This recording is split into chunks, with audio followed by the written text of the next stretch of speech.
میں اسی ٹاپک کو ڈسکس کرتا ہوں کہ سیدنا ابو ہریرہ رضی اللہ تعالیٰ عنہ سے بڑھ کر کوئی محب اہل بیت ہے ہی نہیں تھا۔ میں اس کو ٹیکنیکلی پروف کروں گا اہل سنت کی کتابوں سے، فی البدی جتنی مجھے باتیں یاد ہیں۔ ظاہر ہے میں نے کوئی لکھی ہوئی چیز تو نہیں ہوتی ہے، جو میرے دماغ میں آئے گی میں انشاءاللہ اس کو ڈسکس کروں گا۔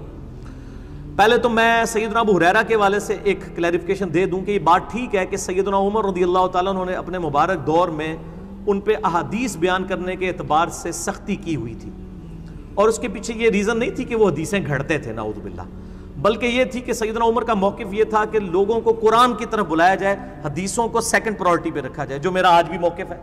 میں تو کہتا ہوں درس قرآن ہی ہونا چاہیے، ہمارا کبھی درس حدیث نہیں ہوا۔ درس قرآن ہوتا ہے اس کے ذیل میں آپ حدیثیں بیان کریں، کیونکہ ہماری ٹیکسٹ بک تو قرآن ہے، حدیث تو ذیل میں بیان ہوگی۔ وَأُوحِيَ إِلَيَّ هَذَا الْقُرْآنُ لِأُنذِرَكُم بِهِ وَمَن بَلَغَ۔ اے نبی علیہ السلام فرما دیجئے قرآن مجھے اس لیے وحی کیا گیا، اس کے ذریعے میں تمہیں بھی تبلیغ کر دوں، جس تک یہ قرآن پہنچ جائے وہ بھی اسی کے ذریعے تبلیغ کرے۔ سورۃ الانعام آیت نمبر 19 ہے یہ۔ تو سیدنا ابو ہریرہ پہ اس حوالے سے سیدنا عمر گرفت کرتے تھے، اور اس کو نیگیٹو سائڈ کے اوپر نہیں لے کے جانا چاہیے۔ دوسرا، سیدنا ابو ہریرہ رضی اللہ تعالیٰ عنہ کے بارے میں صحیح مسلم میں حدیث موجود ہے کہ ابو ہریرہ کہتے ہیں کہ میرے بارے میں اور میری والدہ کے بارے میں نبی علیہ السلام نے دعا کی تھی کہ اے اللہ جتنے مومن ہیں وہ ابو ہریرہ اور اس کی ماں سے محبت رکھیں، اور مومنین کی محبت ابو ہریرہ اور ان کی ماں کے دل میں داخل کر دیں۔ ابو ہریرہ کی جو والدہ تھی نبی علیہ السلام کو گالیاں دیتی تھی، کافرہ تھی، حضرت ابو ہریرہ بار بار شکایت کرتے تھے۔ یہ صحیح مسلم میں حضرت ابو ہریرہ والے چیپٹر میں پوری حدیث موجود ہے۔ ایک دن کا یا رسول اللہ بس صبر کا پیمانہ لبریز ہو چکا، مجھ سے اب برداشت نہیں ہوتا، آپ دعا کر دیجئے۔ نبی علیہ السلام نے دعا کے لیے ہاتھ اٹھائے، حضرت ابو ہریرہ کہتے ہیں میں نے وہاں سے دڑکی لگا دی، میں نے کہا دیکھتا ہوں کہ دعا کتنی جلدی قبول ہوتی ہے۔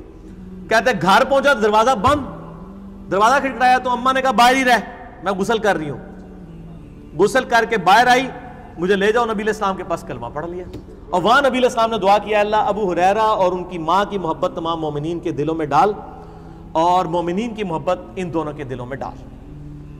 جیسا کہ صحیح مسلم میں حدیث ہے کتاب الایمان میں 240 نمبر کہ علی سے محبت نہیں رکھے گا مگر مومن، اور علی سے بغض نہیں رکھے گا مگر منافق۔ تو مولا علی کے بارے میں بھی حدیث موجود ہے، وہ ذرا زیادہ ایلیبریٹ ہے، اس میں بغض والا ذکر بھی ہے، اس میں صرف محبت کا ذکر ہے۔ تو اس لیے سیدنا ابو ہریرہ رضی اللہ تعالیٰ عنہ کے اوپر جتنے حملے منکرین حدیث کرتے ہیں یا رافضیوں کی طرف سے ہوتے ہیں، ان کو میں یعنی دعوت اصلاح دوں گا کہ وہ اپنے ایمان کی فکر اس حوالے سے کریں۔ باقی یہ بالکل جھوٹا الزام ہے کہ سیدنا ابو ہریرہ جو ہے وہ بغض اہل بیت رکھنے والے تھے۔ اہل بیت کی شان میں جتنی کرٹیکل حدیثیں ہیں وہ حضرت ابو ہریرہ سے ہیں رضی اللہ تعالیٰ عنہ۔ مثلاً صحیح مسلم میں ایک حدیث ہے حضرت علی کے فضائل والے چیپٹر میں، وہ میں آپ کو حدیث کا نمبر اب بتا ہی دیتا ہوں، بائی چانس میں نے کھول ہی لیا ہے۔ ہاں یہ حدیث جو ہے وہ صحیح بخاری کے اندر موجود ہے 3701، اور مسلم شریف کا جو طریق ہے نا، دو طرق ہیں 6222 اور 6223، یعنی 6222 اور 6223، یہ حضرت ابو ہریرہ سے ہے۔ اتنی کریٹیکل حدیث مولا علی کی شان میں۔ حضرت ابو ہریرہ رضی اللہ تعالیٰ عنہ کہتے ہیں کہ نبی علیہ السلام نے غزوہ خیبر کے دن ارشاد فرمایا آج میں اس شخص کے ہاتھ میں جھنڈا دوں گا جو اللہ اور اس کے رسول سے محبت کرتا ہے اور اللہ اور اس کا رسول اس سے محبت کرتے ہیں۔ اور حضرت ابو ہریرہ کہتے ہیں، حضرت ابو ہریرہ اسپیشلی اس حدیث کے ساتھ، ابو ہریرہ کہتے ہیں کہ میں نے عمر بن خطاب سے سنا کہ وہ کہا کرتے تھے کہ مجھے اس دن سے پہلے کبھی بھی یہ تمنا نہیں ہوئی کہ نبی علیہ السلام میرے سپرد کوئی قیادت کریں سوائے غزوہ خیبر کے۔ ساری رات میں اس امید میں گزاری کہ نبی علیہ السلام مجھے وہ جھنڈا دیں، لیکن نبی علیہ السلام نے علی کو بلوایا اور انہیں جھنڈا دیا، اور پھر روانہ کر کے ان کے لیے دعا فرمائی۔ تو یہ حضرت ابو ہریرہ نے حضرت عمر کا قول نقل کیا ہے کہ حضرت علی پر رشک کرتے تھے حضرت عمر، اور کون نقل کر رہا ہے؟ حضرت ابو ہریرہ۔ تو بغض اہل بیت کیسے ہو سکتا ہے؟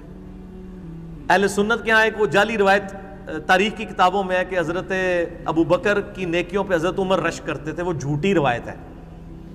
شیخ البانی، شیخ زبیر علی زئی صاحب دونوں کہتے ہیں یہ گھڑی ہوئی روایت ہے، اور ہماری کسی مین سٹریم کی کتاب میں نہیں، تاریخ بغداد میں ہے، مشکات میں بھی تحکیم تیسری جلد کے اندر شیخ زبیر صاحب نے بھی کی ہوئی ہے۔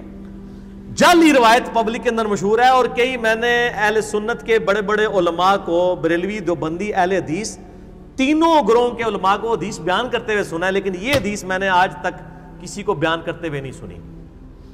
میرے بعد کسی نے بیان کر دی جو مسلم شریف میں ہے کہ حضرت عمر کہتے ہیں مجھے علی پر رشک ہوگا، اور ابو بکر پہ رشک والی کہ جی وہ ایک رات کی نیکیاں لے لے اور وہ مجھے غار ثور کی نیکیاں، ایک رات کی نیکی دے کے پوری زندگی کی نیکیاں لے لے، جھوٹی روایت وہ مشہور کی ہوئی ہے۔ تو حضرت ابو ہریرہ میں کوئی بغض اہل بیت نہیں تھا۔ اچھا، اسی طریقے سے وہ مسند احمد میں ایک حدیث ہے کہ نبی علیہ السلام نماز پڑھ رہے تھے تو سیدنا حسن و حسین جو ہے نبی علیہ السلام کے کندھے پہ سوار ہو گئے اور آپ علیہ السلام نے سجدہ لمبا کر دیا۔ یہ حدیث جو ہے یہ حضرت ابو ہریرہ راوی ہیں اس حدیث کی۔ اور سب سے کریٹیکل حدیث سیدنا حسن و حسین کے بارے میں جو کسی اور صحابی سے نہیں ہے، وہ ہے حضرت ابو ہریرہ سے ہے۔ اب یہ بائی چانس یہ کھلا ہوا ہے تو میں اس میں، ہاں یہ دیکھیں کرامت ہے، مل گئی ہے۔ سیدنا ابو ہریرہ المستدرک الحاکم میں 4777 نمبر حدیث ہے۔ شیخ البانی نے بھی صحیح کہا، شیخ زبیلی زئی نے بھی صحیح کہا، امام حاکم، امام زابی نے بھی صحیح کہا کہ حضرت ابو ہریرہ کہتے ہیں کہ نبی علیہ السلام ہمارے پاس اس حال میں تشریف لائے کہ ایک کندھے پر حسن اور دوسرے پہ حسین کو سوار کیا اور باری باری دونوں کو چوم رہے تھے، اور آپ ہمارے پاس جب تشریف لائے تو ہم نے پوچھا اللہ کے رسول آپ ان دونوں سے محبت کرتے ہیں؟ آپ نے فرمایا ہاں، اور جو ان سے محبت رکھے تو گویا اس نے مجھ سے محبت کی، اور جس نے حسن و حسین سے بغض رکھا اس نے مجھ سے بغض رکھا۔ اس حدیث کے راوی صرف حضرت ابو ہریرہ ہیں کہ جس نے حسن و حسین سے محبت کی اس نے مجھ سے محبت کی، اور جس نے حسن و حسین سے بغض رکھا اس نے مجھ سے بغض رکھا۔ اس کریٹیکل حدیث کے راوی صرف حضرت ابو ہریرہ ہیں۔ تو ابو ہریرہ میں کہاں سے بغض اہل بیت ہوگا؟ یہ تو میں نے آپ کو ایک اینگل بتایا ہے۔ دوسرا اینگل یہ ہے کہ آل امیہ کے خلاف اعلان حق جن اصحاب نے بلند کیا ان میں حضرت ابو ہریرہ شامل تھے۔ جب تکبیرات کی انہوں نے سنت چھوڑی، حضرت ابو ہریرہ نے ان کی مخالفت کی۔ بخاری مسلم آپ کھول کے دیکھ لیں، سب سے زیادہ مخالفت کرنے والے تھے۔ اسی طریقے سے حضرت ابو ہریرہ رضی اللہ تعالیٰ عنہ، صحیح بخاری میں وہ حدیث ہے کہ میری امت کی تباہی جو ہے وہ قریش کے لونڈوں کے ہاتھ میں ہوگی، اور بنو امیہ کی طرف انہوں نے کنایا کیا۔ اور صحیح مسلم میں موجود ہے کہ حضرت ابو ہریرہ کہتے ہیں کہ نبی علیہ السلام نے فرمایا تھا کہ میری امت کا یہ قبیلہ میری امت کو تباہ و برباد کر دے گا۔ تو ہم نے پوچھا یا رسول اللہ علیہ وسلم ہم اس وقت کیا کریں؟ تو نبی علیہ السلام نے فرمایا کہ کاش میری امت ان سے الگ ہو جائے اس وقت۔ اس حدیث کے راوی بھی حضرت ابو ہریرہ ہیں۔